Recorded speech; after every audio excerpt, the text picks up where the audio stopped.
Express का अखबार पढ़ रहा था, ये मुझे बड़ी बढ़िया खबर लगी। एसके हैदर जो गैंगस्टर है वो उड़ीसा हॉस्पिटल से भाग गया है। 6 पुलिस वालों को सस्पेंड किया है। अब ये क्या मजाक है, एक गैंगस्टर को हॉस्पिटल ले जाता वहां से भाग जाता है वो। सच में इंडिया की पुलिस गजब। तो उड़ीसा पुलिस को समझ ही नहीं आया जब एसके हैदर जो कि एक बहुत बहुत बहुत बड़ा गैंगस्टर है, उम्र कैद की सजा हुई थी, तब वो सोच सकते हैं कि कितना बड़ा गैंगस्टर होगा। ये एससीबी मेडिकल कॉलेज में इसका इलाज चल रहा था। देखिए होता क्या है ना कि जब आप जेल में होते हो, चोट लग गई या बीमार हो गए, तो पुलिस आपको हॉस्पिटल ले जाती है। वहां पे कई बार ऐसा होता है कि वहां से, आपने मूवी में भी देखा होगा, वहां से गैंगस्टर्स भाग जाते हैं। यही इसके साथ हुआ।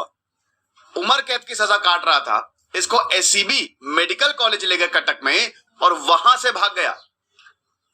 अब भागा है तो बेटा भाग कर जाओगे कहां? 4 डिस्ट्रिक्ट इसके पीछे पड़ गए हैं और ये मैन हंट शुरू हो गया है। लेकिन दोस्तों ऐसा हुआ कैसे और एसके हैदर है कौन? सबसे पहले तो हम ये बात जानते हैं। एसके हैदर की बात करें तो ये गैंग वॉर्स में इन्वॉल्व रहा है। केंद्रपारा डिस्ट्रिक्ट जो है वहां पे कई गैंग वॉर्स हुए हैं। जेल के अंदर से इसने क्राइम को प्लान किया है, एग्जीक्यूट किया। ये बहुत ही आम बात होती है। मुख्तार अंसारी, अतीक अहमद, इनके लिए जेल खाली नाम की जेल है। शम्स ताहिर खान बताते हैं, जो कि रिपोर्टर थे, कि मुख्तार अंसारी तो जेल से आराम से बाहर जा। एक बार मैं रिपोर्टिंग करने गया था,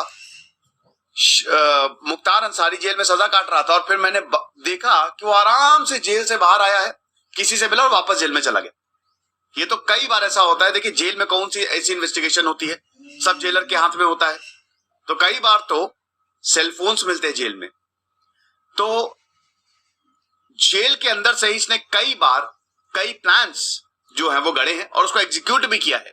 इसने एसके चूना को भी मारा था। इसका कट्टर प्रतिद्वंदी सुलेमान, जो कि एक और गैंगस्टर है, केंद्रपारा में उसको खत्म किया था और उसी वक्त इसको अरेस्ट किया गया 2005 में।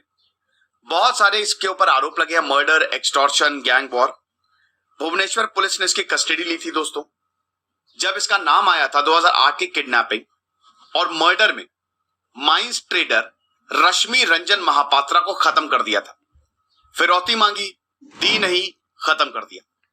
2015 में इसको उम्र कैद की सजा सुनाई गई।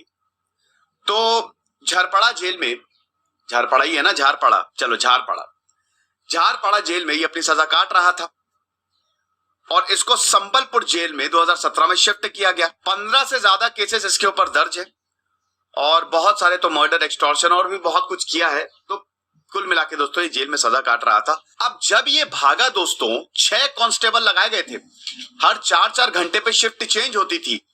24 मार्च को ये एसके हैदर को एससीबी हॉस्पिटल में शिफ्ट किया गया। कैबिन नंबर 5 में इसका ट्रीटमेंट चल रहा था। लेकिन शाम को 5:30 बजे जब नर्स आई इसका डेली रूटीन चेकअप करने के लिए, तो ये था ही नहीं। सिर्फ और सिर्फ एक कांस्टेबल था इसके कैबिन के बाहर, जो कि बेहोश था। ऐसी हालत थी। बताइए कि 6 कांस्टेबल लगाए गए थे, सिर्फ एक ही कांस्टेबल मिला।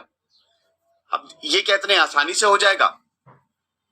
देखिए सबसे बड़ी बात यह है कि इस पे सवाल उठ रहे हैं क्योंकि 23 मार्च को हैदर को हॉस्पिटल में एडमिट कराया गया, लेकिन भुवनेश्वर कटक पुलिस को पता ही नहीं था।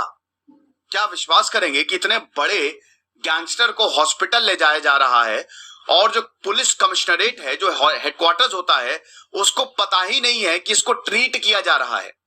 यहां तक कि जिस कैबिन में इतने बड़े गैंगस्टर को ट्रीट किया जा रहा था, वहां सीसीटीवी, हॉस्पिटल में सीसीटीवी कैमरा ही नहीं था। तो जो जेल की अथॉरिटीज है उसमें सवाल उठ रहे हैं कि कहीं ऐसा तो नहीं इसमें जेल के ही लोग शामिल हैं इसको भगाने के लिए। तो ये तो जवाब अभी इन्वेस्टिगेशन होगी तो देगी। फिलहाल 6 कॉप्स को सस्पेंड कर दिया गया है और टीम्स बनाई गई है।